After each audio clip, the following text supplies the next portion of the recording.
Well, this is one of the most amazing stories I've seen in quite a while. An 83-year-old woman, I guess you could call her the can lady. She's been collecting cans for years, tons of them. But that's really just the surface of this story. There is something much deeper going on here, something more disturbing. Here's our Jeremy Ross. Looks like steel, to be honest.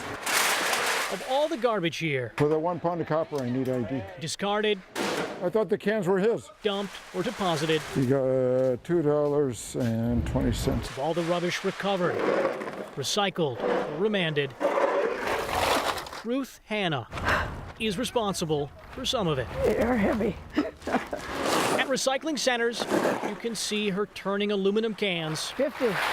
50. into cash for charities. 50. She said 50. But more than likely, It does feel like 30. you'll hear her first. She carries an infectious giggle, joyful laugh, while she carries and By the collects time I get home, I feel I've lost 5 pounds. her cans. For 28 years, the former county worker has walked through county buildings and other places, relentlessly wiring aluminum. Okay. It is an effort to give others a better present than the life she lived in the past. I cried quite a few. I cried quite often. Ruth was a Depression-era child given away by her mother. Right here.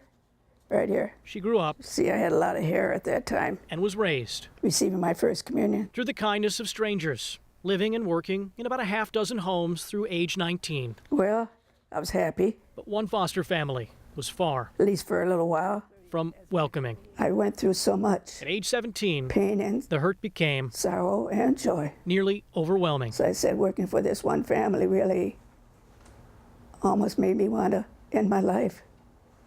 I went through expression hell with this family. She says the mother in one home where she worked and lived locked her in her bedroom after 9 at night. She hit me several times. I had bed bugs and I had lice. I had to use a sink for a toilet. I felt like I was in prison. Did you ever tell anyone about the abuse? I reported it to my social worker. She came to see me, and the lady told her that everything was fine, that I was a liar. And so the social worker never checked up on it after that. But a woman treated like trash and tossed away at birth wouldn't let herself sit and rot. Well, I look at it this way. If anybody's got a right to be bitter at the world, I certainly do have a right. But I figure, what do you get out of being bitter? At age 55, she began crushing, collecting, chronicling, Like if you would bring me cans, you would be considered an outside friend. and categorizing. Yeah, it's a work. But the reality is, turning trash into donations helps her heal. So this is a tonic for me, you know.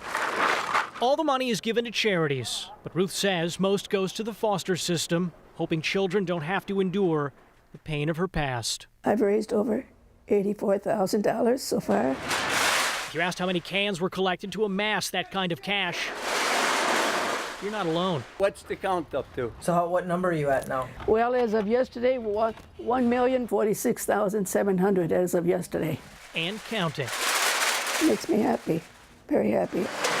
Around the time Ruth collected $1 million, she was given a trophy, The can lady, 1 million cans for charity. a proclamation, and a merit award.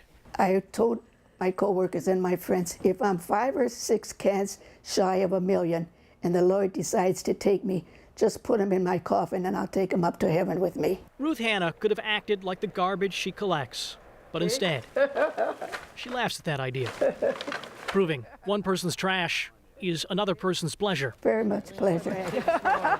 Jeremy Ross, Fox 6 News. And she is a treasure indeed.